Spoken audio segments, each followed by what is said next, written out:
Catherine Bernardo, bubulagain ang relasyon ngayon ni Daniel Padilla at Andrea Brillantes. Paano gagawin ni Catherine? Ano ang kanyang dapat na paraan para maging maisakatuparan ang kanyang kagustuhan na gusto niyang malaman kung ano nga ba, kung sino ang pipiliin, kung si Catherine Bernardo ba o si Andrea Brillantes. Ay!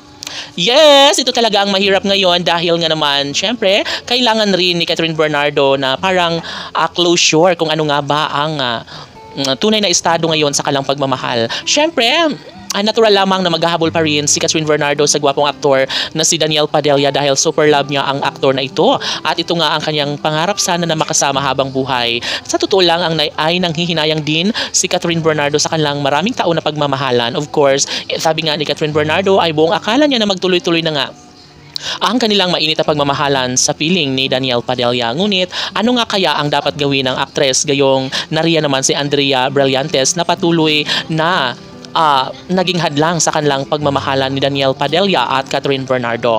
Well, payo ng netizens na dapat na maging kalma lamang si Catherine Bernardo at siguro nga naman ay hindi pa karapat-dapat sa kanya si Daniel. At komento nga ng netizens na marami pa umanong lalaking deserve sa kanyang pagmamahal ni Catherine Bernardo. Siguro nga ay parte lamang sa buhay ni Catherine Bernardo si Daniel Padilla at hindi talaga ito ang lalaking kanyang tunay na nakatadhana, which is normal na umano ito sa mundo dahil sadyang mapaglaro ang kapalaran, mapaglaro ang tadhana sa tunay na nagmamahalan. Kung sino pa yung mahal mo, siya pa yung umaayaw sa'yo.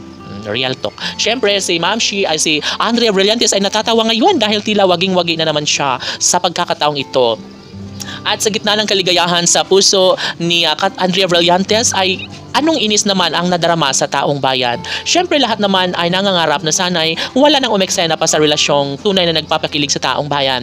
Ang relasyon ni Catherine Bernardo at Daniel Padilla na talaga nga namang nais na ipagmalaki at ipagyabang sa taong bayan. Siyempre, si Catherine ay ito ang kalang nararamdaman noon na talagang ang aktres ay para lamang kay Daniel Padilla, na talaga nga namang nakikita na nila sa future ng dalawang magkarelasyon na talagang sila at sila lamang habang buhay at magiging maligaya sa habang pagtanda. Siyempre, umeksena naman ngayon si Andrea Brillantes ay tila hindi pa rin matatawaran o matutumbasan ang mga nakaraang kilig na napagdaanan sa relasyon ni Catherine Bernardo at Daniel Padilla. Ngunit ano nga ba ang dapat na gawin gayong si Daniel Padilla na nga ang gumagawa ng hakbang para tuluyang mawala sa kanyang buhay si Catherine Bernardo, tuluyang mawasak ang kanilang matamis na pagmamahalan? Siguro nga ay ginagawa lamang ang lahat ni Daniel Padilla dahil lamang sa kanyang career, dahil alam naman natin na sobrang sikat, unang naging sikat si Catherine Bernardo bago si Daniel Padilla. So hindi natin alam kung ano nga ba ang plano nila ni Daniel at Andrea, basta't sabi nga nila na dapat maging maganda lang si Catherine. Laban!